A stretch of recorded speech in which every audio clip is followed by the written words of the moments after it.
같이 기도함으로 새벽기도 시작합니다. 하나님, 역대기의 말씀을 보면서 수많은 역사의 시간 동안에 끊임없이 일하시고 그 열심을 멈추시지 아니하시는 하나님의 마음을 보게 됩니다. 우리도 하나님의 열심에 반응하는 믿음이 되기 원하고 우리의 삶을 나중에 돌이켜 보았을 때 하나님이 은혜 베푸셔서 이렇게 이끄셨다라는 온전한 신앙의 고백을 할 수 있는 우리의 삶이 되게 하여 주옵소서. 예수님 이름 받들어 기도합니다. 아멘. 오늘 말씀은 역대상 11장 20절에서 47절까지 말씀입니다. 역대상 11장 20절에서 47절까지의 말씀입니다. 요압의 아우 아비새는 그 3명 중 우두머리라. 그가 창을 휘둘러 300명을 죽이고 그 3명 가운데 이름을 얻었으니 그의 둘째 3명 가운데 가장 뛰어나 그들의 우두머리가 되었으나 첫째 3명에게는 미치지 못하니라. 갑세엘 용사의 손자 여호야다의 아들 분하야는 용감한 사람이라. 그가 모압 아리엘의 아들 둘을 죽였고 또 눈 올 때에 함정에 내려가서 사자 한 마리를 죽였으며 또 키가 큰 애굽 사람을 죽였는데 그 사람의 키가 5규빗이요 그 손에 든 창이 배틀채 같으나 그가 막대기를 가지고 내려가서 그 애굽 사람의 손에서 창을 빼앗아 그 창으로 죽였더라. 여호야다의 아들 분하야가 이런 일을 행하였으므로 세 용사 중에 이름을 얻고 30명 중에서는 뛰어나나 첫째 세 사람에게는 미치지 못하니라. 다윗이 그를 세워 12대장을 삼았더라.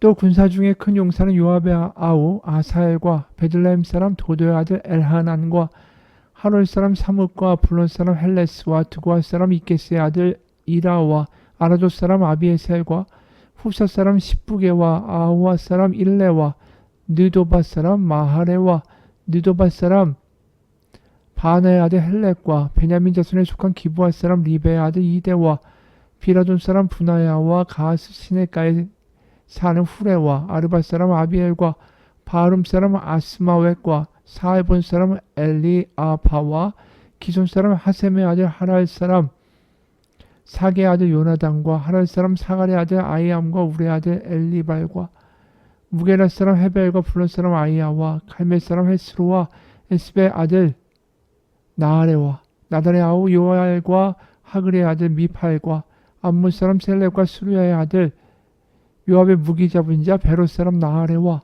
이델 사람 이라와 이델 사람 가렉과 헷 사람 우리야와 알레의 아들 사박과 루벤 자손 시사의 아들과 루벤의 자손 우두머리 아디나와 그 추종자 30명과 마아가의 아들 하난과 미덴 사람 요사박과 아스드라 사람 우시아와 아로엘 사람 호담의 아들 사마와 여이엘과 시므리의 아들 여디아엘과 그의 아우 디스 사람 요하와 마하위 사람 엘리엘과 엘라함의 아들 여리베와 요사위아와 모압 사람 이드마와 엘리엘과 오벳과 무수바 사람 야시엘이었더라. 아멘. 우리가 11장에서 다윗의 이야기가 시작되면서 눈이 이게 좀 가는 대목이 있습니다.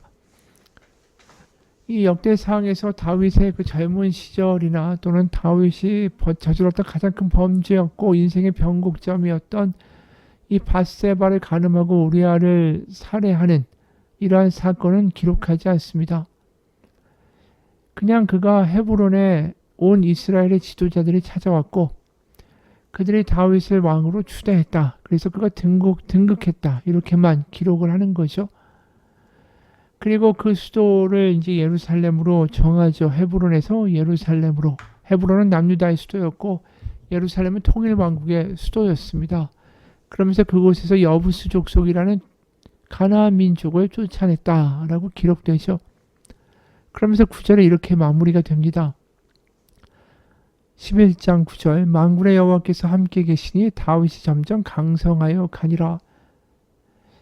그러니까 사실은 이 다윗의 기사를 읽으면서 온 이스라엘이 한마음이 돼서 다윗을 왕으로 추대하고 이 민족을 쫓아내고 예루살렘 성이 굳건하게 서가는 모습, 이런 모습이 사실은 포로로 돌아온 이 남유다의 백성들에게는 굉장히 희망적인 소식인 거죠.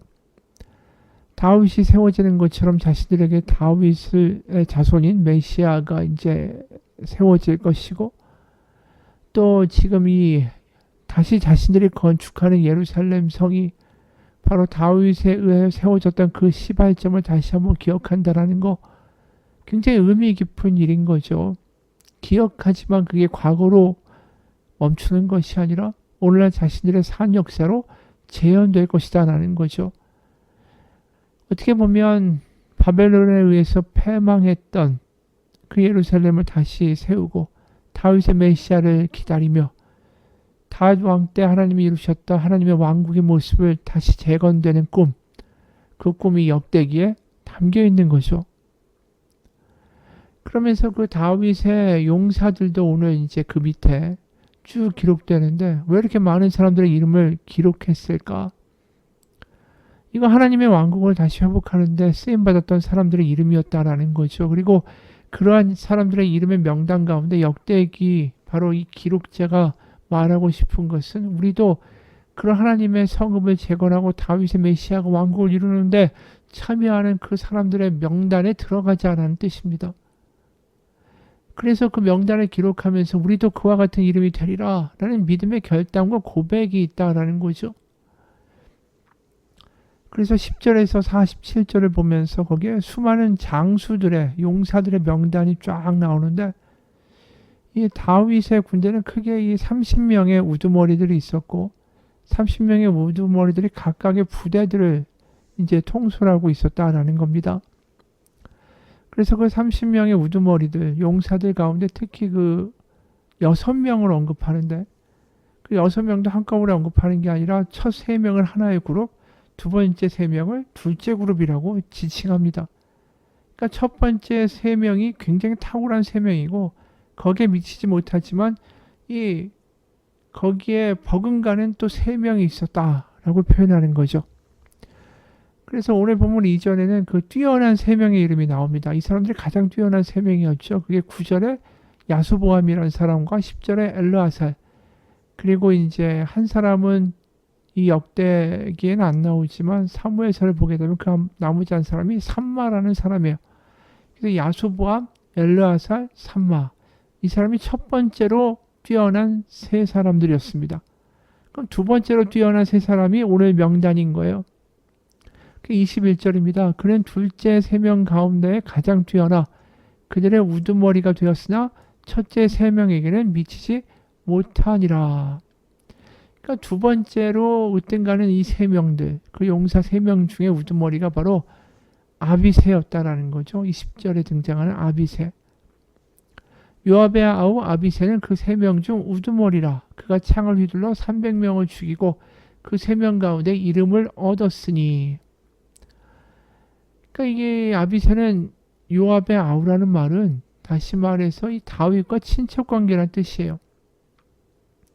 다윗의 누이 수르야라는 누이가 있었는데 그 수르야가 아들 3명을 낳습니다.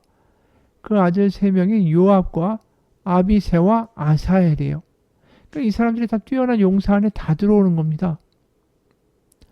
요압도 그렇고 또 아비새도 그렇고 나중에 이제 보면 그 30명 군대 장관의 이름 가운데 아사엘도 등장하죠. 그러니까 이 요압과 아비새와 아사엘, 수르야의 아들들이 어떤 일을 했는지에 대해서 사무엘서에서 굉장히 자세하게 기록하는데 사실 이 친척 관계인데도 불구하고 굉장히 미묘한 관계를 가지고 있어요. 애증의 관계를 가진 형제들이었다라는 거죠. 요압이 특히 그 중에 대표 주자인데 요압이 군대 장관이기도 했고 다윗을 굉장히 잘 도와줬기도 했지만 그래서 다윗이 바세바를 취하고 우리아를 죽이려고 할 때 그 우리아를 죽이라는 명령도 요압에게 내리지 않습니까? 하지만 나중에 또 압살롬을 죽였을 때 슬퍼할 때 슬퍼하지 말라고 이러면 우리가 왕을 버릴 거라고 협박했던 것도 요압입니다. 그러니까 다윗을 돕기도 했지만 가장 협박했고 나중에 또 솔로몬을 왕으로 세울 때 걸림돌이 되었던 존재도 요압이었던 거예요. 나중에 이제 솔로몬이 요압을 죽이게 되고 또 다윗도 요압을 처리하라고 솔로몬에게 유언하지요. 그 와중에 이제 아비새는 어떨 때는 요압 편에 섰다가 어떨 때는 또 형 요압의 편에 섰다가 왔다 갔다 한 사람이었어요. 그러다 보니까 아비새가 첫 번째 으뜸가는 3명 중에 못 들어오고 이 두 번째로 으뜸가는 용사들의 우두머리다. 아무래도 이 첫 번째에 속하는 세 사람은 용력과 용기와 뭐 무술도 뛰어났겠지만 아마 충성심이 대단했던 것 같아요. 이 둘째 세 명 안에 들어오는 사람들은 거기보다는 좀 충성심에서 문제가 있지 않았을까 그렇게 보이는 거죠. 그래서 두 번째로 버금가는 세 명의 용사들 아비세 그리고 두 번째 2인자는 제사장 여호야다의 아들 분하야입니다. 세번역으로 22절입니다. 25절까지요. 여호야다의 아들인 분하야는 갑셀 출신으로 공적을 많이 세운 용사였다. 바로 그가 사자처럼 기운이 센 모압의 장수 아리엘의 아들 둘을 쳐 죽였고 또 눈이 내리던 어느 날 구덩이에 내려가서 거기에 빠진 사자를 때려 죽였다.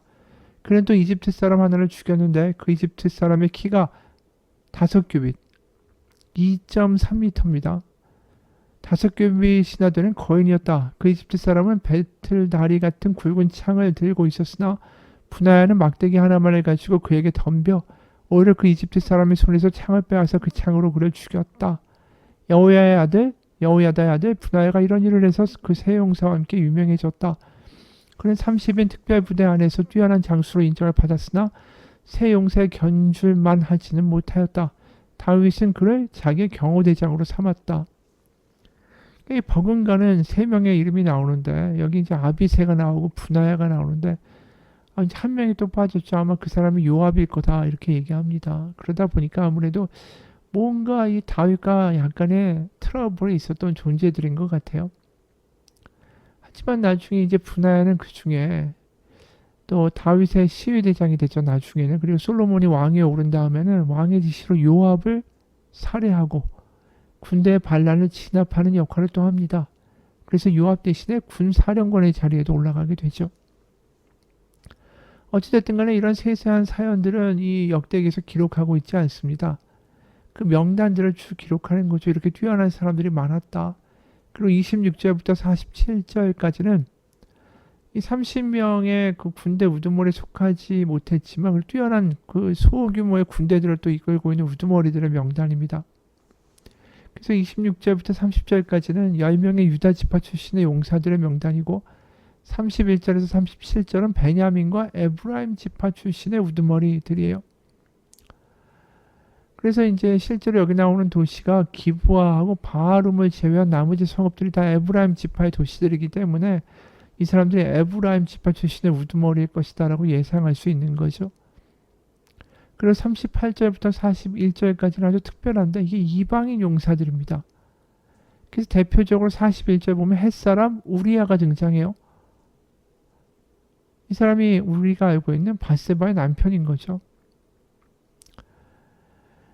이 우리야를 기록하면서도 그 뒤에 있었던 밧세바의 사건은 또 역대기에서는 기록하지 않습니다. 그 이후에는 르우벤 지파에 속하고 다른 지파에 속한 용사들의 이름도 나열되죠.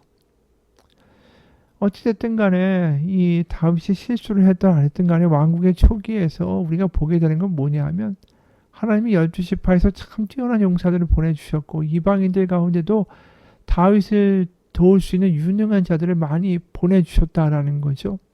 그래서 이 명단을 보면서 뭘 느끼게 되냐 하면 다윗이 하나님의 왕국을 세웠지만 그 왕국의 일을 혼자서 할 수가 없었다.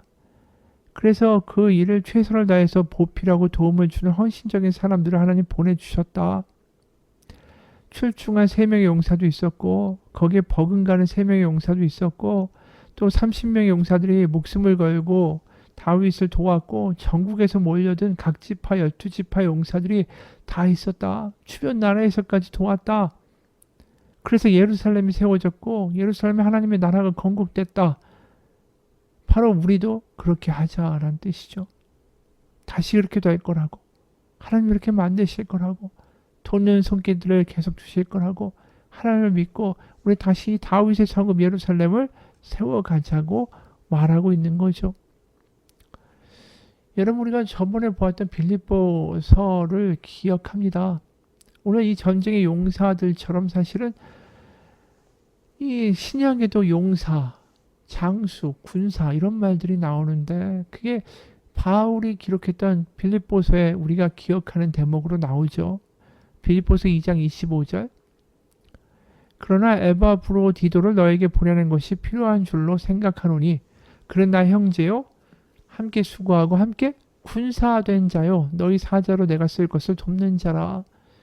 여기 보면 에바브로디도를 뭐라고 말하냐면 나와 함께 싸우는 병사다, 용사다, 군사다 이렇게 표현합니다. 다시 말해서 바울이 빌립보 교회를 바라보면서 이 전쟁터에 있다.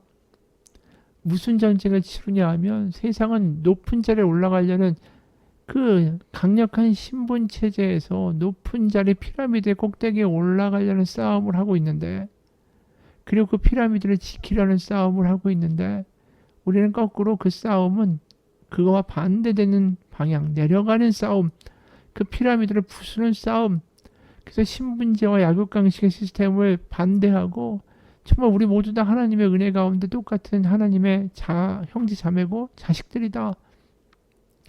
그래서 하나님의 나라의 백성으로 시민으로 살자. 이 거짓 세상의 왕국인 로마 제국의 시민권을 자랑하면서 살지 말자. 그래서 내려가자. 십자가와 부활. 우리가 내려가면 하나님이 결국 높이실 것이다. 그 그리스도의 창가의 삶을 살아내자. 그 싸움을 하자. 그래서 그 싸움을 하는 군사들이다. 용사들이다. 바울 나도 그렇고 에바브로 당신도 그렇다. 그런 말을 했던 걸 기억하죠. 디모데후서 2장에도 또 이런 말을 합니다. 바울이 디모데후서 2장 3절 4절 너는 그리스도 예수의 좋은 병사로 나와 함께 고난을 받으라. 병사로 복무하는 자는 자기 생활에 얽매이는 자가 하나도 없나니 이는 병사로 모집한 자를 기쁘게 하려 함이라. 나와 함께 이 싸움을 하자는 거죠. 로마와 다른 식의 싸움, 창과 칼로 하는 게 아니라 낮아져서 섬기고 사랑하고 베푸는 싸움을 하자. 여러분, 구약이나 신약이나 다 그 이야기를 해요. 교회라는 게 결국 뭡니까? 이 역대를 읽으면서 다시 한번 생각하게 되죠. 우리는 하나님의 선한 싸움을 하도록 부름받은 하나님의 병사들이다, 용사들이다 라는 거죠. 이미 말한 대로 포로에서 돌아와서 이제 한 마음으로 다시 다윗의 영광의 성읍을 세우고 하나님이 도울 사람들을 보내주실 것이고 다시 하나님이 다윗의 메시아를 보내주실 것이다. 우리 다시 뭉치자. 다시 하나님의 용사로 서자. 다짐하던 책이 역대기였고, 그래서 우리도 마찬가지예요. 우리도 하나가 되자. 교회가 하나 되자. 한마음 한뜻이 되자. 성령으로 매는 끈으로 한마음으로 하나 되어 우리 함께 서로 지탱하고 지지하고 서로의 짐을 지어주며 이 하나님의 나라의 싸움을 싸우자. 창과 칼로 하는 싸움이 아니라 힘들고 지치고 낙담한 이들을 다시 세워주고 당신에게 하나님이 있습니다. 하나님이 사랑하십니다. 당신 하나님의 아들입니다. 딸입니다. 하나님의 사랑을 주변 가운데 흘려보내는 하나님의 나라의 싸움을 하자는 거죠. 그래서 눈앞에 보이는 게 다가 아닙니다. 이게 끝이 아닙니다. 우리에게 부활도 있고 우리에게 하나님 아버지가 있습니다. 다시 일어섭시다. 우리 다시 같이 달려갑시다. 그 싸움을 하는 우리들은 다 전우들이다라는 거죠.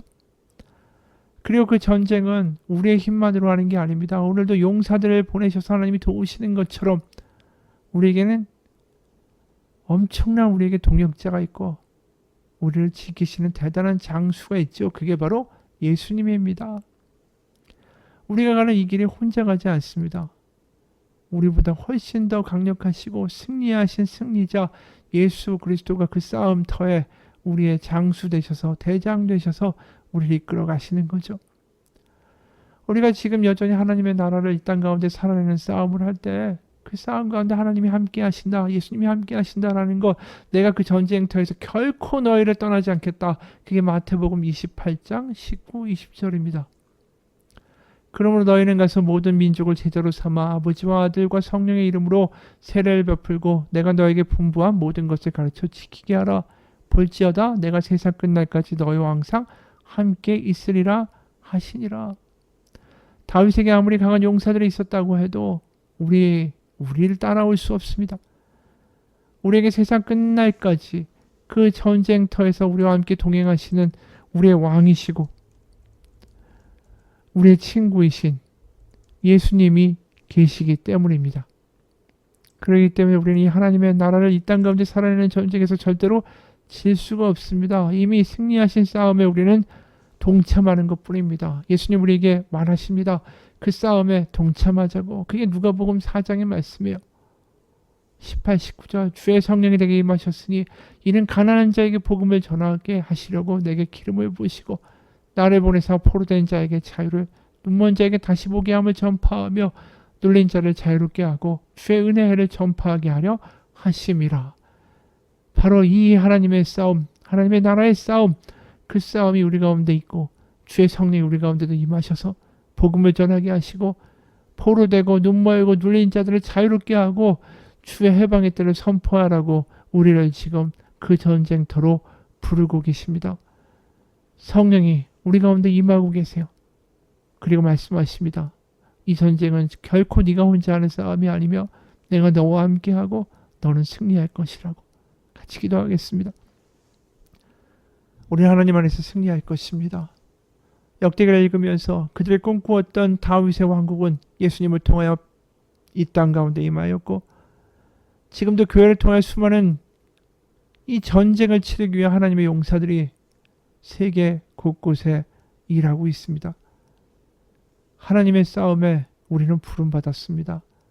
바로 포로된 자를 자유롭게 하고 눈먼 자를 다시 보게 하고 눌린 자를 자유롭게 하고 주의 은혜를 선포하는 것. 낙담한 이들을 다시 세우고 하나님의 사랑을 흘려보내는 싸움, 그 싸움 가운데 하나님 성령으로 충만케 하사 오늘도 승리의 자로 살아가는 하루가 되게 하여 주옵소서. 예수님 이름 받들어 기도합니다. 아멘.